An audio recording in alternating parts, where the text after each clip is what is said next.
for you. So, ladies and gentlemen, good afternoon. Can everybody hear me back there? Yes, all the way. I am here at behest of Shuli and Ronit, friends of mine, Whole Spice. And my name is Afreen Wahab. I am from San Francisco, a chef there. I teach. I also offer a lot of other services, personal catering, personal chefing, cooking classes, demo classes, as well as event planning. So I'm very, very pleased and honored to be here this afternoon and to talk a little bit about curries and spices, what they are, what spices do to curries, what exactly is a curry? Does anyone know? Okay.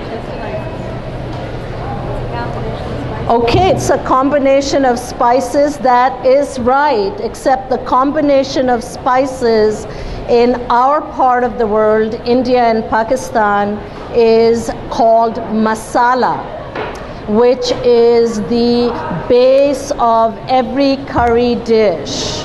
So that's where all of your spices are composed together, be it turmeric, cumin seed, coriander seed, on and on. That is a masala. What exactly a curry is the gravy component. It is the liquid component in your dish. So in our part of the world, since much of our culinary canvas has rice and or bread, many of our curries, some will be dry, other times they will be wet, meaning that there is a liquid component or a gravy component to it. So we can use it with rice, or we can dip our bread into it, whether it be naan bread or chapati bread, and eat it as thus, okay?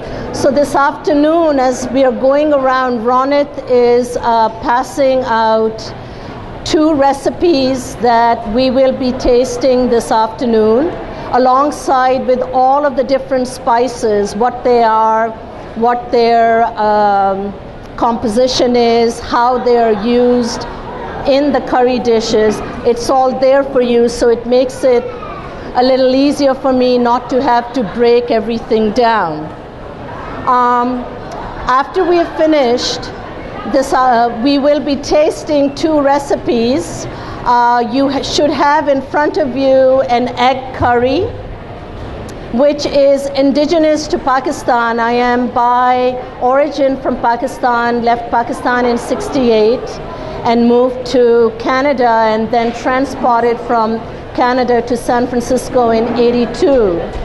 So we'll be sharing one egg curry recipe with you, which is composed of fresh tomatoes, garlic, ginger, onion, which is the base of any curry. And then the other curry is mostly done with aromatic seeds.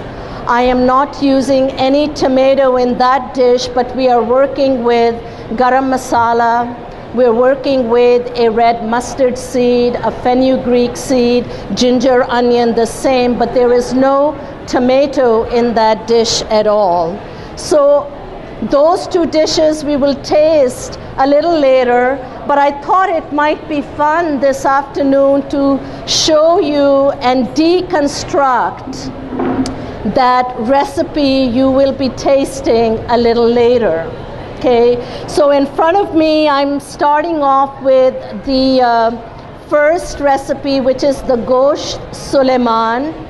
Gosht by origin means meat, and though your recipe is saying stewing beef or lamb, you can use any kind of protein in this particular masala or curry mixture that I'll show you. We will be tasting ground beef this afternoon. I didn't make any meatballs or lamb or chicken, but you can change that by using chicken, lamb, or any of those proteins in this particular recipe dish. Okay, so First of all, I'm going to start off and talk a little bit about the two aromatic seeds I will be working with. Fenugreek, which is a funny looking seed. I'll be more than happy to answer questions afterwards, but it looks like tiny little pebbles. It has a very sweet, savory scent to it and flavor to it. Now, the important part about the seeds is when I'm tempering it in my olive oil, it's a very fast temper.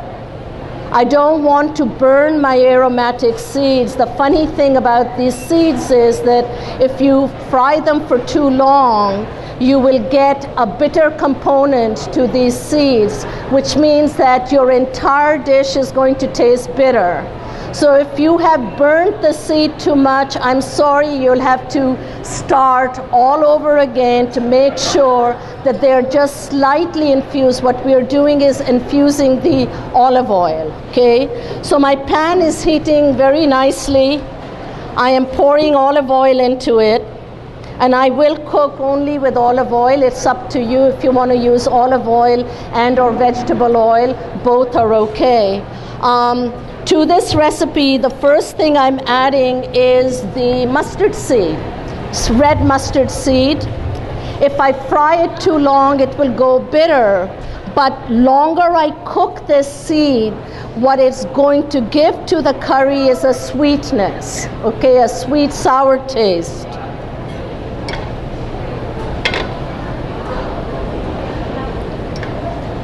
So you hear it popping, it's very fast. Snap, crackle, pop, it's done. To this, I'm going to add my onions. I diced my onions, a brunoise cut. Ginger, garlic, and a little bit of the fenugreek seed.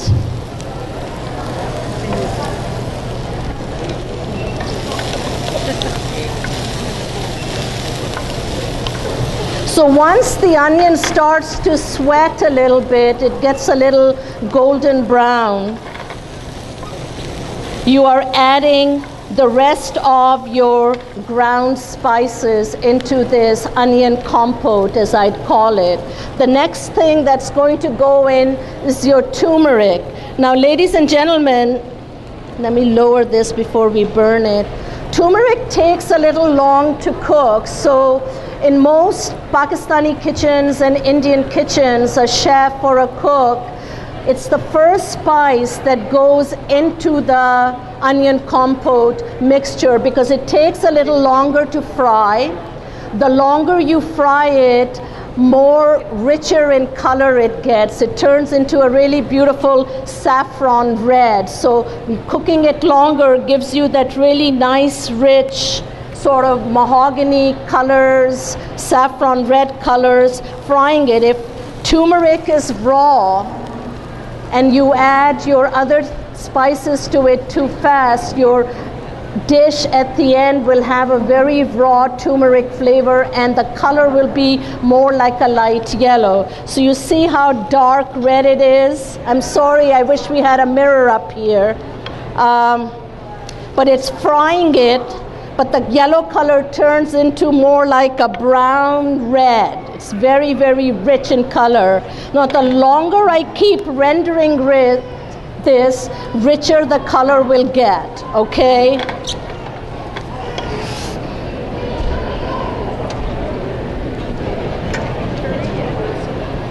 My stove just went off. The wind. It's the wind, yeah. Are you starting to smell the aromas? Wonderful. So you see that the spices are now starting to bloom in there, very slow cooking. Indian cooking is very delicious, but it's very laborious. So you have to be patient, zen out if you want to on it. Let it just slow, because the spices will bloom and they'll open up slowly. And the end result will be a very beautiful composition of all of these flavors. Okay, so my turmeric is nicely browned. The next thing that went in the dish was cumin seed. You can use cumin powder. I didn't happen to have any cumin powder, so I brought some black cumin seed, which is indigenous to Kashmir. It looks like small caraway seed, but you can also substitute it for the regular cumin. Now, the tricky part about the regular cumin, the long cumin, it's very perfumey, and it really monopolizes all of the other flavors. It permeates the rest of the dish. So my little caveat would be that you use a little bit, because a little bit goes a long way with that particular cumin seed. I am going to add the black cumin, which is coming from Kashmir. This has a more of a woodsy flavor. It has a mesquite tone to it, flavor to it, unlike the other cumin, which will be more perfumey.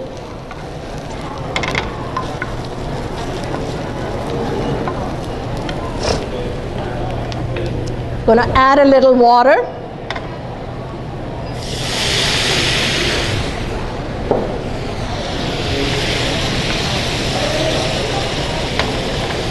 So my cumin has gone in there. It's opening up beautifully, blooming. The next thing I'm putting in is a crushed mirch. By translation, that means crushed red pepper. All of these spices you can find at Whole Spice behind me. So I'm using all of their ingredients. And this is to taste. I don't know how many of you like a very hot palate. If you like spicy, that's really up to you. I'm adding about half a teaspoon, folding it into the masala.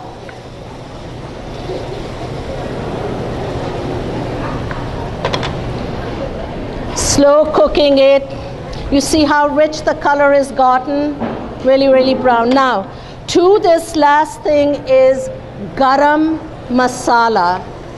Garam by origin means hot, and it is mostly an Ayurvedic, I'm going to turn this off for a while. Ayurvedic use of garam means that it's not really hot to the palate, but it is also garam inside. So it's a warm spice inside, so it's like your yin and yang in Chinese cooking, where you have your hot spices and your warm spices, or warm spices and your cold spices. Garam masala usually will be for very rich, rendered protein dishes, and much of the time these long rich protein dishes are at winter time. So imagine being in the hills up in Afghanistan or in that part of the world where people will use this spice but to create internal heat come winter time. Okay, so this is extremely aromatic. It is a mixture of cloves, cinnamon, black cardamom. What else do you have in your garam masala? Coriander, anything else? Cardamom, cloves, coriander, cinnamon, black pepper. Okay, so black pepper, cardamom, cinnamon, cloves. It's